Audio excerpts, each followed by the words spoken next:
नमस्कार, news nation पर बड़ी कवरेज जारी है। मैं हूं आपके साथ पयोधी शशि। बड़ी खबर से शुरुआत। अमेरिका और इजराइल ने ईरान पर हमले और तेज कर दिए हैं। इजराइल का शिराज लाम्ड एयरपोर्ट पर हमला किया गया है। इस्फहान, तराज, मशहद पर भी इजराइल ने बड़ा अटैक किया। अमेरिका इजराइल हमलों से ये जो शहर है ये दहल गया है। ये बड़ी अपडेट इस वक्त आपको हम बता रहे हैं। आप देखिए, लगातार इस वक्त जो आसमान में आप बैक टू बैक मिसाइल हमले देख रहे हैं, ये हमले बताते हैं कि संभलने का मौका नहीं मिला है। ये जॉइंट अटैक था। इजराइल का शिराज लाम्ड एयरपोर्ट पर ये बड़ा अटैक था, और क्योंकि ईरान की तरफ से भी जो क्लस्टर बम है उसका इस्तेमाल किया जा रहा है, और अब ये इतना बड़ा अटैक किया गया है। आसमान में एक नहीं, दो नहीं, तीन नहीं, आप कई मिसाइल्स देख रहे हैं। हालांकि कुछ जगहों पर बड़ा नुकसान इसलिए क्योंकि एयर डिफेंस सिस्टम इंटरसेप्ट करने में नाकाम रहा। एक और बड़ी खबर, ये बड़ी जानकारी ये आपको बता रहे हैं। इजरायली हमले में 2 लड़ाकों की भी मौत हुई है। बड़ी अपडेट है इस वक्त की। इजराइल का ईरान के शिराज पर जो हमला हुआ, इजरायली हमले में 2 लड़ाकों की मौत हो गई है। ये बड़ी अपडेट है, और आप देखिए ये तस्वीरें बता रही हैं कि कैसे पूरा इलाका दहल उठा है इस अटैक में। रात के वक्त दोनों तरफ से जो लगातार शेलिंग होती है, लगातार मिसाइल अटैक होता है, उसके बाद और रिहायशी इलाके टारगेट पर हैं। अब एक और बड़ी अपडेट, सऊदी अरब के पूर्वी प्रांत पर ड्रोन हमला हुआ। ईरान की ओर से ये ड्रोन अटैक किया गया। सऊदी अरब ने ड्रोन को इंटरसेप्ट करने का दावा किया है। तो एक और ड्रोन अटैक को इंटरसेप्ट सऊदी अरब ने कर लिया है। तस्वीरें आपके सामने हैं। पूर्वी प्रांत है ये, जहां पर ये अटैक किया गया था, और ऐसे में ईरान के इस ड्रोन को इंटरसेप्ट कर लिया गया है। एक और बड़ी खबर, रूस ने ईरान के बूशहर पर यूएस इजरायली हमले की कड़ी निंदा की है। रूस ने बूशहर परमाणु रिएक्टर के पास हमले की कड़ी निंदा की है।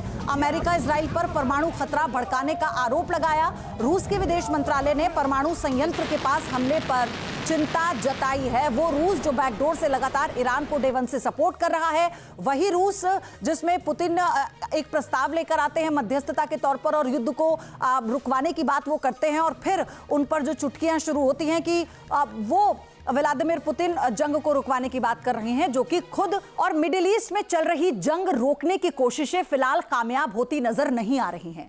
ईरान ने अमेरिका की ओर से किए गए बातचीत के दावों को सिर्फ और सिर्फ सिरे से खारिज कर दिया है, बल्कि घातक हमले जारी रखने का ऐलान भी किया है। इसके साथ ही ईरान ने सीज फायर को लेकर अपनी ओर से 5 शर्तें रखी। क्या है ईरान का रुख और किन मुद्दों के आधार पर वो युद्ध विराम करना चाहता है, पहले रिपोर्ट देखिए।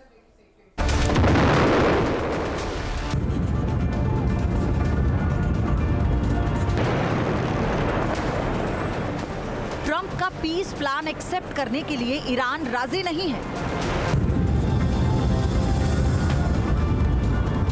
सीज फायर की कोशिश के लिए अमेरिका की शर्तों को ईरान खारिज कर चुका है।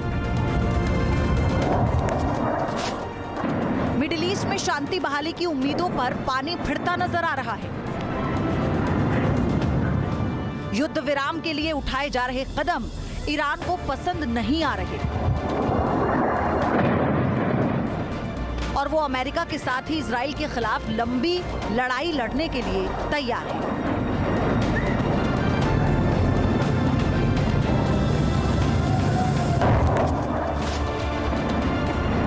ईरान को दहलाने के लिए यूएस फोर्स और इजरायली सेना ने जितनी ताकत लगाई है, उतनी ही क्षमता के साथ आईआरजीसी ने भी पलटवार किया है।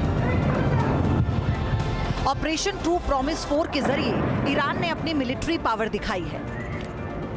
अब तक की जंग में इजराइल के अलावा ईरान ने खाड़ी के तमाम देशों में मौजूद अमेरिकी बेस पर भी घातक हमले किए हैं। इमाद, क़ियाम, खुर्रम शहर 4, सेजल और कद्र जैसी मिसाइलों से ईरान ने पूरे मिडिल ईस्ट में तहलका मचा दिया। सुसाइड ड्रोन के जरिए भी दुश्मन के ठिकानों को तबाह करने में कोई कोर कसर नहीं छोड़ी।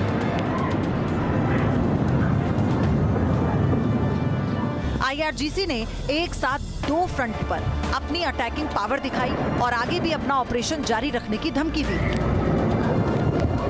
ईरान साफ कर चुका है कि जिन शर्तों पर अमेरिका बात करना चाहता है या सीज फायर का सपना देख रहा है, वो काफी नहीं है।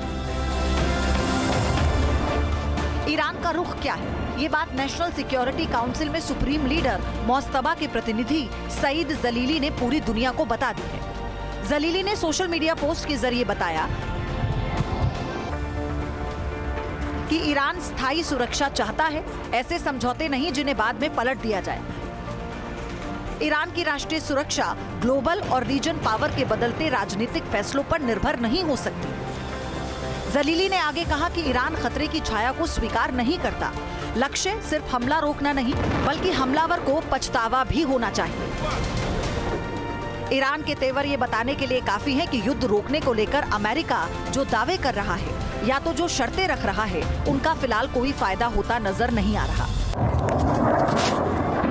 IRGC की आक्रामकता भी इस बात की गवाही दे रही है। दुश्मन के खिलाफ की जा रही कार्रवाई में फिलहाल नरमी की कोई गुंजाइश नहीं है। ईरान के विदेश मंत्री अब्बास अरागची तो पहले ही अमेरिका की ओर से किए गई बातचीत के दावों को खारिज कर चुके हैं।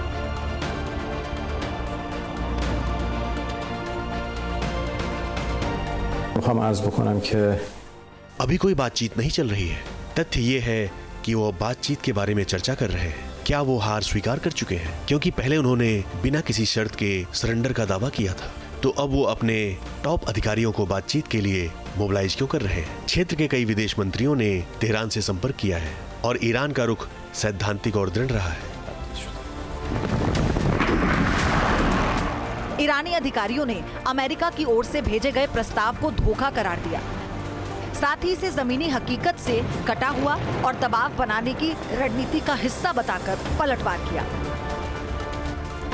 मौजूदा तनाव के बीच सीज फायर के लिए ईरान ने अपनी ओर से 5 बड़ी शर्तें रख दी हैं। ईरान के खिलाफ हमलों और टारगेटेड किलिंग पर पूरी तरह से रोक लगाई जाए। भविष्य में दोबारा युद्ध ना होने की पुख्ता गारंटी दी जाए। युद्ध में अब तक ईरान को जितना भी नुकसान हुआ, उसकी भरपाई के लिए मुआवजा दिया जाए। ईरान की ओर से भी कह दिया गया कि सभी मोर्चों पर संघर्ष पूरी तरह से खत्म हो।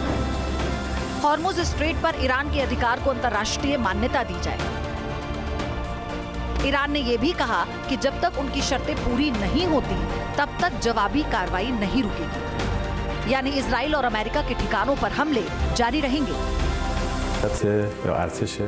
दुश्मन को दोबारा हमला करने की हिम्मत न करने का सबक सीखना चाहिए और ईरानी लोगों को हुए नुकसान की भरपाई करनी चाहिए।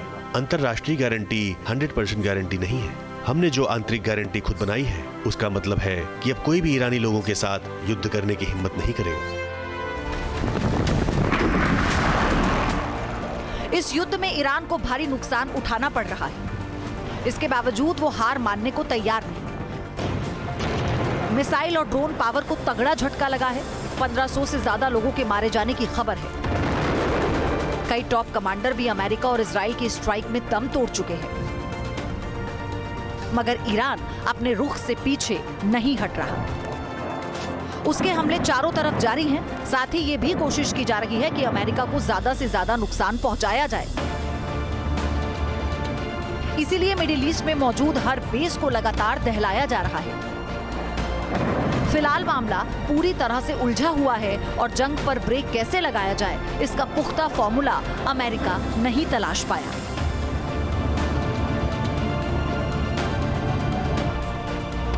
Team news nation.